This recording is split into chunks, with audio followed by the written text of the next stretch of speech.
Anna Miller, the girl who'd been my shadow for the last 10 years, suddenly told me she was done with me.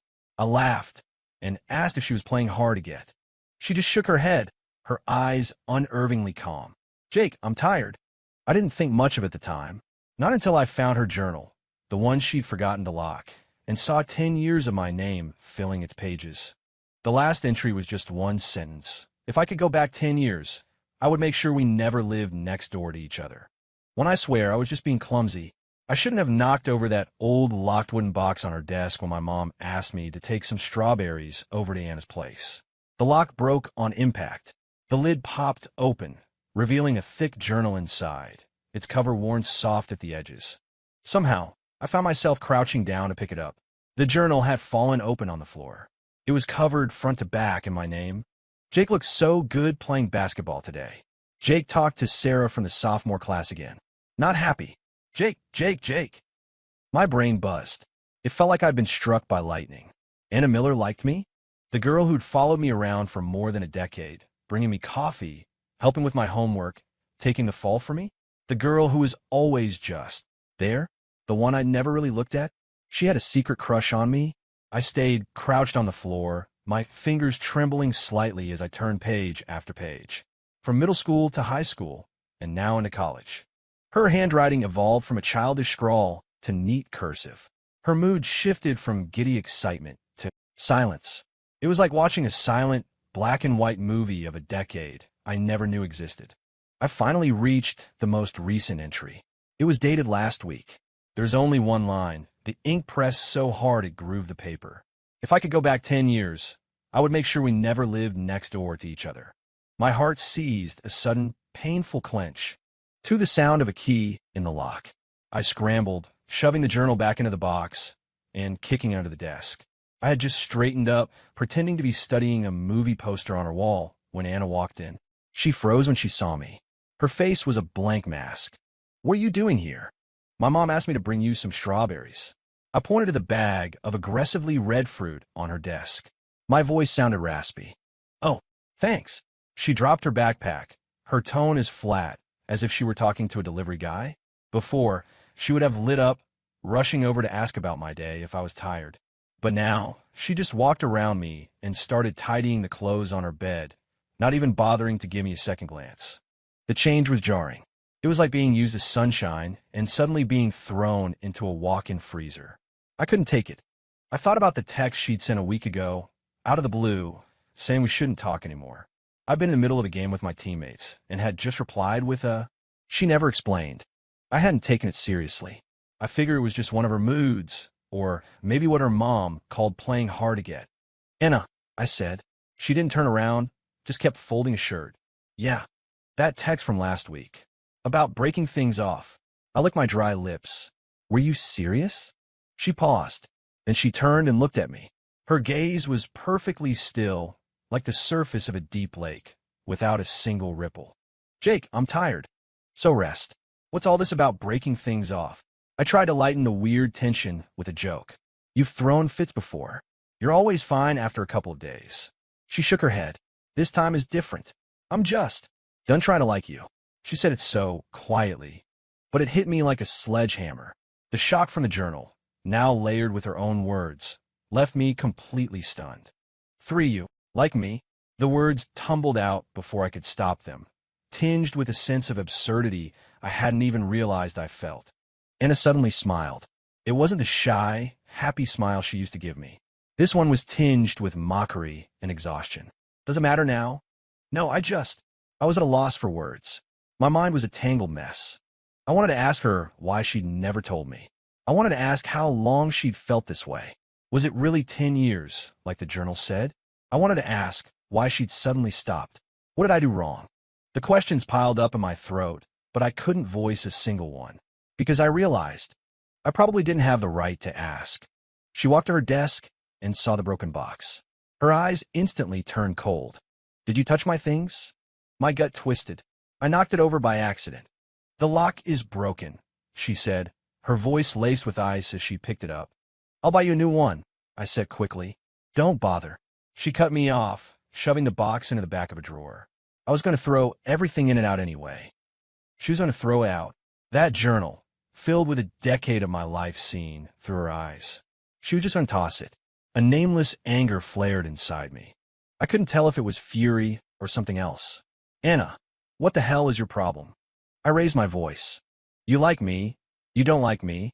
Are you messing with me? She looked up, meeting my eyes directly. Her gaze was terrifyingly calm. Jake, do you remember last Wednesday? My birthday. I froze. Last Wednesday. I think I forgot. I had team practice that day, then went out for drinks with the guys afterward. It had completely slipped my mind. You forgot, she finished for me, her tone flat. You didn't even send a happy birthday text. I called you, but you didn't answer. Then you sent a text. Said you were busy, you'd talk later. And then you never did. I opened my mouth to explain, but I had nothing to say. The practice was real. The drinking was real. Forgetting her birthday was even more real. That's it. I ran a hand through my hair in frustration. It's just a birthday. I can make it up to you, can't I? What do you want? I'll buy it for you right now. She looked at me, and the last flicker of light in her eyes died out. See, Jake? That's you. That's always you. You think you can just make up for everything. But some things, once you miss them, they're just missed. She picked up the bag of strawberries and pushed it back into my hands. Take these back. I don't really want them. And from now on, please stay out of my business. Close the door on your way out. With that, she turned her back on me and went back to packing a suitcase. Her silhouette was thin but radiated a sense of finality. I stood there, holding the heavy bag of strawberries. I couldn't go, but I couldn't stay. My chest felt tight, constricted. For the first time, I realized that this back, the one I'd been looking at my whole life, could feel so completely foreign. I think I really screwed something up, something important. I walked home in a daze, and as calm, empty eyes replaying in my head. And her words, I'm tired. I threw myself onto the couch and pulled out my phone, instinctively opening my message history with her. I scrolled up. It was mostly her. Jake, it's going to be cold tomorrow. Wear a jacket. Jake, I left a bagel for you on your desk. Jake, want to walk home together tonight? Jake, how do you do this problem? Attached was a blurry photo of a calculus textbook. My replies were always short. Okay, got it, busy, or I just didn't reply at all. I never thought anything of it. She wanted a text. I was too lazy to reply. It seemed normal. But now, staring at the screen full of green message bubbles from her, punctuated by my sparse, dismissive white ones, it stung my eyes. I tapped on her Instagram profile. A blank page. User not found. She blocked me. Or deleted me? My heart stuttered again. I opened Venmo and tried to send her $1. A notification popped up. This user cannot receive payments from you. She really deleted me. Damn it. A hot rage shot through me. I jumped up from the couch, ready to storm next door and demand an explanation. An explanation for what? I didn't know. I just felt this suffocating pressure in my chest. I pulled open my front door and saw her mom, Mrs. Miller, standing there, her hand raised to ring the doorbell. Jake, just the person I was looking for. She didn't look happy. Did you and Anna have a fight? I stood frozen in the doorway, embarrassed. You could say that. That girl. She came home and locked herself in her room, crying. Won't tell me what's wrong. Mrs. Miller sighed. You two grew up together. Can't you talk things out? Anna's always been so good to you. You should be the one to give in a little. She was crying? Anna was crying? The same Anna who had been so calm, so resolute in front of me, was hiding in her room, crying? The anger I felt was instantly replaced by something far more complicated. It was heavy and gritty like wet sand. Mrs. Miller, I didn't know what to say. Was I supposed to tell her that we were fighting because I forgot her daughter's birthday and she decided she was done liking me? The words wouldn't come out. It sounded so childish. All right. Well, it's normal for young people to argue. Mrs. Miller waved her hand dismissively. Listen, Anna is leaving for an internship in Chicago tomorrow. Her train is at 7 in the morning. Help me see her off, will you? She has a lot of luggage. It's a good chance for you to apologize, smooth things over. An internship? She never said anything to me. She just finalized it a few days ago. The school recommended it. A great opportunity. Mrs. Miller paused. She didn't tell you? I shook my head, my throat tight. She was leaving, and she wasn't even going to tell me. 5 the next morning. I was awake at 5:30. Or rather, I hadn't really slept at all. Every time I closed my eyes, all I saw was Anna's face and that journal. At 6, I found myself downstairs, leaning against the entrance of our apartment building. I lit a cigarette, took a few drags, and then angrily stubbed it out. At 6:20, Anna came down, dragging a large suitcase. She stopped short when she saw me. Then she immediately looked away, as if I wasn't there, and tried to pull her suitcase past me. "I'll take you," I said, blocking her path and reaching for her luggage. She sidestepped me. "No, thanks." Her voice was cold. "Your mom asked me to," I said, playing the mom card. "I'll tell my mom you did." She tried to walk around me again. The wheels of her suitcase rumbled on the pavement. I caught up and grabbed the handle. "Anna, do you have to be like this?" She stopped and turned to face me. In the faint morning light, her face was pale, with dark circles under her eyes. "Yes, Jake, I do." "What?" I said I do. She enunciated every word. "Right now, whenever I look at you, the last 10 years of my life feel like a joke." Her words were a knife, quick and precise, straight to my heart. I took a deep breath. "Okay, fine. I was wrong. I forgot your birthday, and I was a jerk. I'm sorry, all right? It's not necessary." She tried to pull the suitcase away. I held on tight. "Then what do you want from me?" I was getting desperate. "You said you're done liking me. Fine, I get it. But we've known each other for over a decade. You're just trying to throw it all away? You won't even let me drive you to the station?" She looked at me, and a strange, pitying smile touched her lips. "You look pathetic right now, Jake. You're just not used to it. You're not used to your little shadow disappearing. You're not used to having your ever-reliable backup plan gone. You'll get used to it. It'll be fine." She gave a sharp tug and wrenched the suitcase from my grip. She turned and flagged down a taxi that was just pulling up. Her movements were sharp and efficient. I stood there, frozen like a statue, watching her get in and close the door. The car started, merged into the early morning traffic, and disappeared. She never even glanced back. The air was filled with the smell of exhaust fumes and her last words, echoing in my head. "You'll get used to it. It'll be fine." Would I? Really? 6, I stood there on the corner where the taxi's taillights had vanished for at least 10 minutes. My mind was a blank slate, except for that one sentence playing on a loop. "You'll get used to it. It'll be fine. Like hell I will." I kicked a nearby trash can. It clattered loudly in the quiet morning air. A window opened in the building across the street, and someone yelled, "What's your problem, psycho?" "It's 6 in the morning." I didn't answer. I just turned and walked home. My mom was setting out breakfast. "You're back already?" That was fast. I ignored her, went straight to my room, and slammed the door. "What's with you? Did you swallow a hornet?" My mom grumbled from the kitchen. I fell onto my bed, staring at the ceiling. The faint scent of Anna seemed to linger in the air. She'd been over last week to help my mom with something, and she'd sat at my desk. The light jasmine scent from her shampoo. Now it felt suffocating. I rolled over in frustration and grabbed my phone. My thumb automatically went to my contacts and found Anna. I was about to hit dial when I remembered. She deleted me.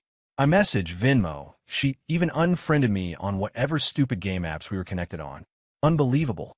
She was thorough. I opened my chat with my best friend, Chris. "Where you at?" "Online. 5-man squad. Need one more." "Get on, loser," he replied instantly. Usually, I'd shoot back at daddy's here. But today, my fingers hovered over the screen. I typed, "Anna left." "Left for where?" "An internship. Chicago." "Oh, nice. Good for her. That means no one's breathing down your neck anymore. Drinks tonight to celebrate your freedom." Freedom? I stared at the word. It felt like a sick joke. That spot on my chest didn't feel free. It felt like it had caved in. It was hollow and achy. In the days that followed, I tried to fill that void. I spent all my time with Chris and the guys at the campus esports arena, playing until dawn. I skipped classes to sleep in my dorm. I even, for the first time ever, tried to read a textbook for one of my classes. Nothing worked. Everywhere I looked, there was a ghost of Anna. In the dining hall, seeing scrambled eggs reminded me of how she'd always give me her share. "You're a growing boy. Eat up," she'd say, sounding like a little old lady. Walking past the basketball court, I'd remember her sitting on the bleachers, holding my jacket and a water bottle, her eyes sparkling as she watched me play. At night, walking back to my dorm, I'd instinctively look up at the lamppost where she used to wait for me. The most ridiculous part was when I woke up starving in the middle of the night, and my first impulse was to text her to complain. The message failed to send, a red exclamation point appearing next to it. This person is not receiving messages from you. Damn it. I threw my phone to the foot of the bed and pulled a pillow over my head. Anna Miller, you're haunting me, aren't you? About a week later, a package arrived for me. It wasn't something I ordered. The recipient was me, but the sender was Anna. It was a small, light cardboard box. I tore it open. Inside were a few ticket stubs, movie tickets, an amusement park pass, and a train ticket to Chicago. All expired. Underneath the tickets was a simple, hand-braided red string bracelet. It was a little faded but still intact. I'd bought it for her our sophomore year of high school from a street vendor for $10. I told her it was a good luck charm. She actually believed me and wore it for years, never even taking it off to shower. At the bottom of the box was a sticky note. Anna's neat handwriting read, "Jake, found these while cleaning. Figured I should return them to you. Take care." I stared at the pile of junk. The movie tickets were from a night I'd bailed on her to play video games with my friends. The amusement park pass was from the summer she'd begged me to go with her. I finally agreed, then overslept, making her wait for me in the sun for 2 hours. The train ticket was from last year's fall break. She wanted to go home and asked if I could help her book a ticket with mine. I'd replied, "Just go by yourself. I'm going hiking with some people." All this stuff I had completely forgotten. She had kept every single piece of it, and now she was sending it all back to me like she was throwing out the trash, including that stupid bracelet I'd conned her with, the one she treasured. Take care. To hell with take care. I grabbed the box, wanting to smash it against the wall, but my hand froze midair. In the end, I just shoved it into the bottom drawer of my desk. Out of sight, out of mind. Life went on, bland and tasteless. I tried to get used to a life without Anna. To get used to no one reminding me it would be cold tomorrow. To get used to remembering my own keys. To get used to ordering my own food when I was hungry. To get used to buying my own water after a game. It didn't seem like a big deal. The world kept spinning. I kept eating, until one day during a pickup game, we got into it with some guys from another department. Things got heated, and a guy with a buzz cut shoved me hard, muttering something under his breath. Normally, Chris would have been the first to jump in, but he'd been sick that day. My temper flared, and I grabbed the guy's collar. We were seconds away from a full-blown fight. A crowd had gathered to watch, but no one was stepping in. In that moment, I suddenly remembered a time in our senior year of high school. A similar fight on the court, and Anna, who was barely bigger than a basketball herself, had run out and stood in front of me, yelling at the older guys, "Don't you touch him." Her voice was shaking, but she stood her ground. They all laughed at her, calling her Jake's little wifey. She cried for days after that. At the time, I was embarrassed, thinking she was just making a scene. Now, there was no one to stand in front of me. It was just me. Eventually, a campus advisor showed up and dragged us all to his office for a lecture. It was nothing, and we all got off with a warning. But walking out of that office as the cool evening breeze hit me, I felt a profound sense of pointlessness. So what if I'd won the fight? So what if I'd lost? None of it seemed to matter anymore. Another 2 weeks passed. My mom called me, her voice frantic. "Jake, Mrs. Miller is in the hospital." My heart dropped. What happened? Acute appendicitis. She just got out of surgery. I can't get away from work. Can you go check on her for me? Anna's there all by herself. She must be exhausted. Anna was back. My pulse quickened. When did she get back? This morning. Poor kid. She must have been so scared. My mom sighed. "Go on, head over. City General, 7th floor. Bring some fruit." I hung up and stood there for a moment. Then I rushed to the bathroom and splashed cold water on my face. The guy in the mirror looked like a mess, his hair wild, his eyes lost. "I'm just going to see her, Mom. That's all." I told myself that over and over. I bought a fruit basket and a bouquet of flowers at the hospital gift shop. I lingered outside the elevator for a while before finally heading up to the 7th floor. I found a room number. The door was slightly ajar. Through the crack, I saw Mrs. Miller first, propped up against some pillows. She was pale, but looked okay. And then I saw Anna. Her back was to me. She was sitting by the bed, patiently helping her mom sip water from a cup with a straw. She looked even thinner than the last time I'd seen her, the bones in her shoulders sharp and prominent. She was wearing a simple gray sweater, her hair pulled back in a low ponytail, loose strands curling at her neck. Her profile looked weary, but her movements were gentle. I was about to knock when I heard Mrs. Miller speak. "Anna, sweetie, Thank you for coming back. I feel so bad. Did this mess up your internship? Anna shook her head, her voice soft. Mom, don't say that. I can always find another job. I only have one mom. Have you heard from Jake lately? Anna's hand paused for a fraction of a second. No. Oh, you too. Mrs. Miller sighed. That boy, he's just clueless. He's got a good heart, though. Mom. Anna cut her off. Her voice was still quiet, but it held an undeniable firmness. Let's not talk about him. Right now, I just want to take care of you, find a new job, and live my life. Nothing else matters. My hand, which had been resting on the doorknob, slowly pulled back. That phrase, nothing else matters, was like a bucket of ice water, extinguishing whatever faint, nameless hope had sparked within me. I stood there in the hallway, trapped. The fruit basket and flowers in my hands suddenly felt impossibly heavy. In the end, I didn't go in. I left the basket and flowers at the nurse's station and asked them to deliver them to the patient in room 709. I basically fled. I didn't feel like I could breathe properly until I was outside the hospital entrance, the cold wind hitting my face. My phone buzzed. It was Chris. Jake, board game night, we're one short. You in? There's girls. I stared at the message, motionless. All I could see was Anna's tired but determined profile. The way she said, nothing else matters. I slowly typed my reply. Can't. Something came up. I shoved my phone back in my pocket and started walking, with no destination in mind. For the first time, the city I'd lived in for over 20 years felt unfamiliar. For the first time, I realized how empty, how unnervingly quiet life was without Anna by my side. I was supposed to be getting used to it, but it wasn't fine at all. It was worse. The night I ran from the hospital, I had a dream. I dreamed of the summer of our senior year. Anna was standing under the old oak tree by the school gate, waiting for me. The sun made her white dress glow. I rode up on my bike, slamming on the brakes at the last second, splashing puddle water all over her. She didn't get mad.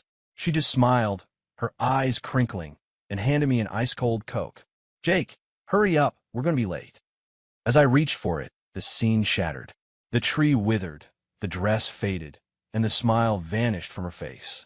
She just stood there, looking at me quietly, and said, Jake, I'm tired. Then she turned and walked away. No matter how fast I ran, I couldn't catch her. I woke up with a jolt, drenched in sweat. The sky outside was still a murky gray. My heart was pounding so hard I could feel in my throat. I fumbled for my phone on the nightstand, the cold light illuminating my face. On a strange impulse, I opened the search bar. I typed in Chicago internship and added the name of her university.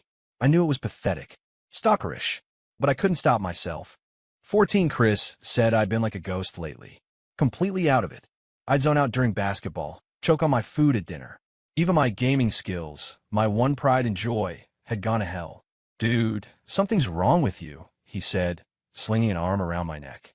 Heartbroken. I push him off. Shut up. Don't even try to deny it. It's about Anna, isn't it? He clicked his tongue. You know, you're a real piece of work. When she was orbiting around you, you wouldn't give her the time of day. Now that she's gone, you look like you've lost your soul. I didn't argue, because he was right. Why don't you just apologize? Like for real this time, Chris suggested. I did. Didn't work? I mumbled, thinking of her expression at the train station. That was different. That was you just going through the motions.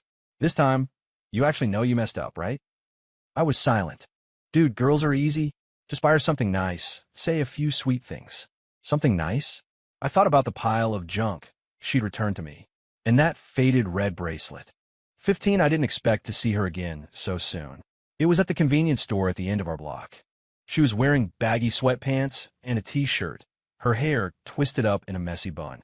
She was standing in front of the produce section, choosing fruit. Her profile was calm under the fluorescent lights. My feet stopped moving. My heart skipped a beat. For a second, I thought I was hallucinating again. She must have felt my gaze because she looked up. The moment our eyes met, she flinched slightly. Then her expression smoothed over into that same polite, distant mask.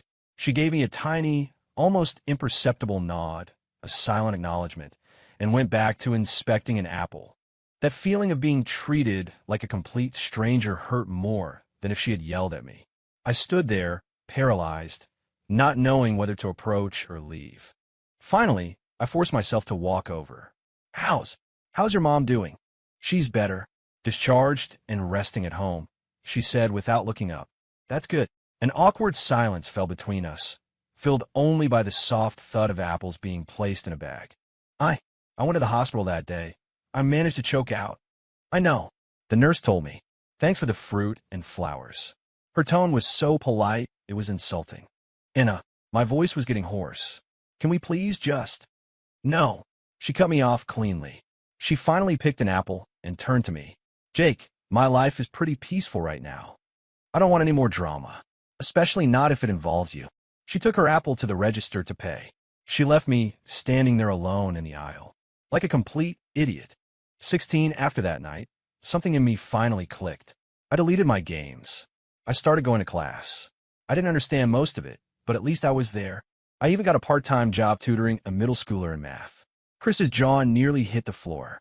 Holy crap, Jake, what happened to you? Are you actually trying to be a decent human being now? I ignored him. I didn't know what I was doing either. Maybe I just didn't want to be the version of Jake that made Anna feel like her past was a joke. The semester flew by. After my last final, I walked out of the exam hall and let out a long breath. I felt like I'd shed my skin. My phone rang. It was my mom. Jake, you done with exams? Come home for dinner tonight. Mrs. Miller made your favorite barbecue ribs. She wanted to thank you for visiting her at the hospital. My heart jumped. Is she there? Who? Oh, Anna? Yes, she's here. Got back yesterday for summer break. 17, I stood at my own front door, feeling a rare wave of nervousness. I took a deep breath before pushing the door open. The smell of dinner filled the air. Mrs. Miller came out of the kitchen, wearing an apron and a warm smile. Jake's home. Go wash up, dinner's ready. My mom was setting the table. The dining room was bright and warm. Anna was already sitting at the table, looking down at her phone. She looked up when she heard me come in. Our eyes met. Her expression was a little softer than at the convenience store, but still distant. She gave me a slight nod. Dinner was strange. Our moms chatted away, mostly telling embarrassing stories about us as kids. Anna and I were both silent, focused on our food. What's gotten into you two? My mom finally asked, noticing the weird vibe. You used to never shut up when you were together. Now you're both acting like mutes. Mrs. Miller looked at us, her gaze curious. Anna put down her fork and wiped her mouth. Mom, Mrs. Anderson, I'm finished. You guys take your time. She stood up, took her plate to the kitchen, and then walked straight across the hall to her own apartment. The click of her door closing was soft, but it landed like a punch to my gut. Mrs. Miller sighed. That girl, she seems different since she came back. So quiet, like she's got a lot on her mind. My mom shot me a glare. Did you do something to upset Anna again? I opened my mouth, but nothing came out. The barbecue ribs on my plate suddenly tasted like ash. 18 summer break was officially underway. Anna seemed busy, leaving early and coming back late. I heard she was looking for a new internship. Even though we were neighbors, we barely saw each other. The few times we passed in the hallway, it was just a quick nod before we went our separate ways. In mid-July, my dad came back from a business trip with 2 tickets to a water park that he got from his company. My mom handed them to me. Take your sister out for a day. Have some fun. By sister, she meant Anna. She'd been calling her that since we were kids. I stared at the tickets for a long time. That evening, I heard the door across the hall open. I took a deep breath, yanked my own door open, and stepped out. Anna was coming back from taking out the trash. She jumped when she saw me blocking her doorway. Can I help you? I held out the tickets, trying to sound casual. Hey, my dad got these. Want to go? She didn't take them. She glanced at the tickets, then back at me. No, thanks. I'm busy tomorrow. What about the day after? Busy then, too. The day after that? Jake. She stopped me. I really don't have time. Besides, she paused. It's not really appropriate for the two of us to go to a place like that together. What's not appropriate? We used to go all the time when we were kids. That was when we were kids. She looked at me, her eyes clear and direct. We're not kids anymore, Jake. It's different now. She walked around me, unlocked her door, went inside, and closed it. It was all one smooth motion. I stood there in the empty hallway, clutching the 2 tickets, feeling like a clown who just performed his heart out to an empty theater. 19, the tickets expired.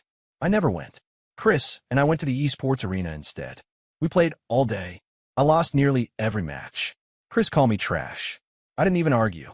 One night in early August, the air was thick and heavy, threatening a thunderstorm. I got a frantic, tearful call from Mrs. Miller. "Jake, are you home? Anna went out for a walk, and she's not back yet. Her phone's going straight to voicemail. It's about to pour." My heart clenched. I shot up from my bed. "Don't worry, Mrs. Miller. Her phone probably died. I'll go look for her." I grabbed my keys and an umbrella and bolted out the door. The sky was black. The wind was howling, kicking up dust and leaves.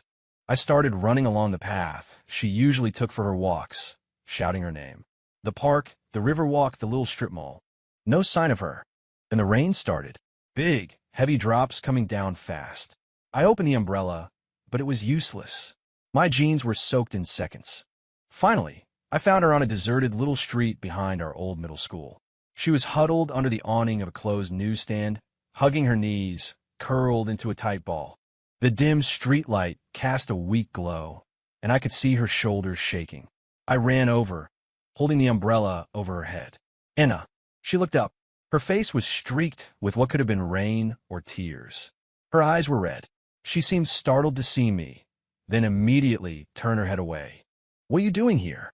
Your mom is worried sick. Why aren't you answering your phone?" She pulled out her phone and pressed the power button. The screen stayed black. "It's dead." Her voice was thick. Looking at her, soaked and miserable, I felt a surge of anger, anxiety, and a strange, aching tenderness. "It's pouring rain. You couldn't find somewhere better to wait out? What are you doing squatting here?"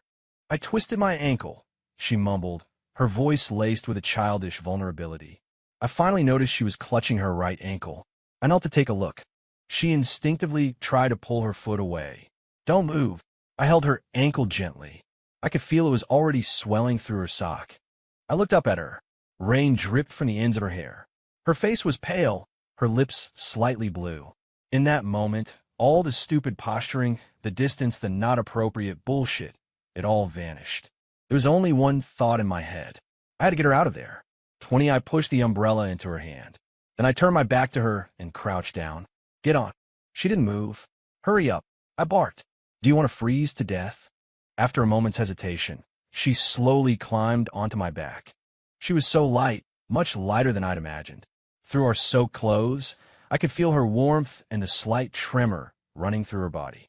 I stood up, shifting her weight, then grabbed the umbrella and held it over both of us. We started for home. The rain was relentless, the wind trying to rip the umbrella from my hand. I angled it to shield her as much as possible, my own back quickly becoming drenched. The street was empty. The only sounds were the drumming of the rain and our breathing. She was quiet on my back.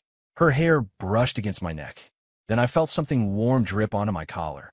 I couldn't tell if it was rain or her tears. "Jake," she said suddenly, her voice muffled against my shoulder. "Yeah, that bracelet.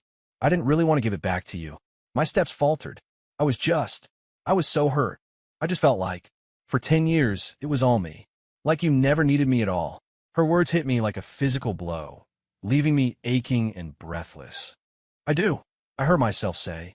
My voice was low, almost lost in the storm, but clear. The body on my back went rigid. "I got used to you nagging me. I got used to you bringing me breakfast. I got used to you having water for me after a game.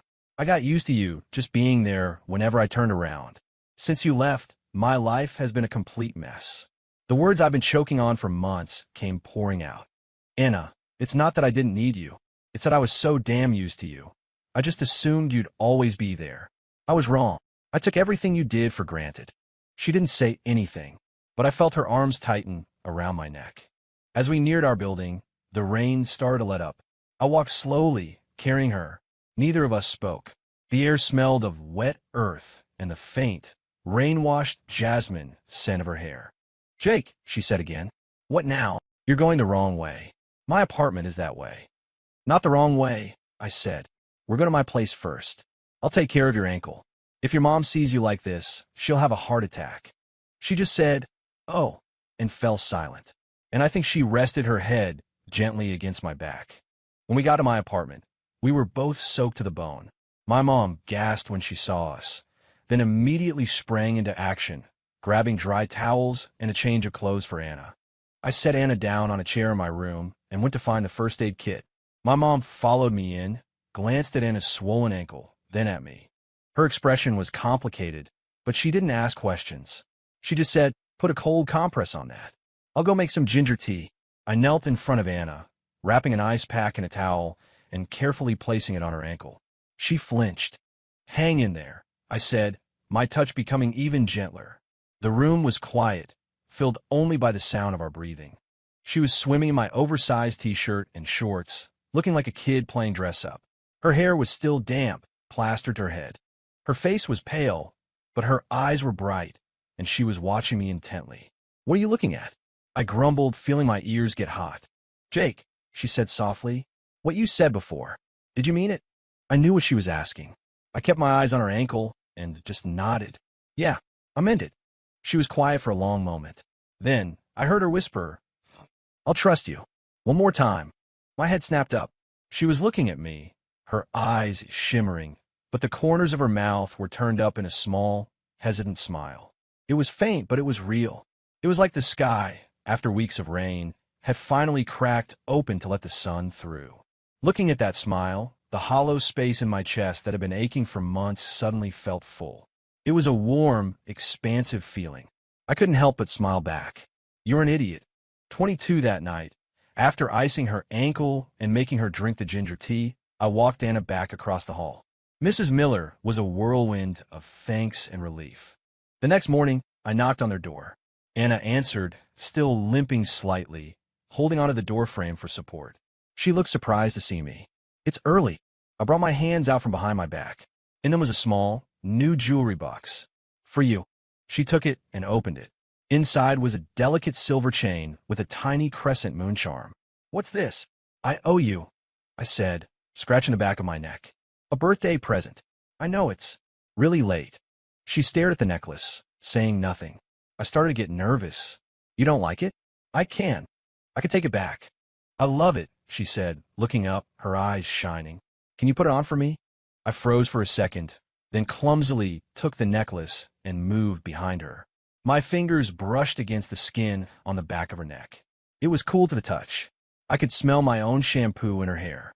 I fastened the clasp.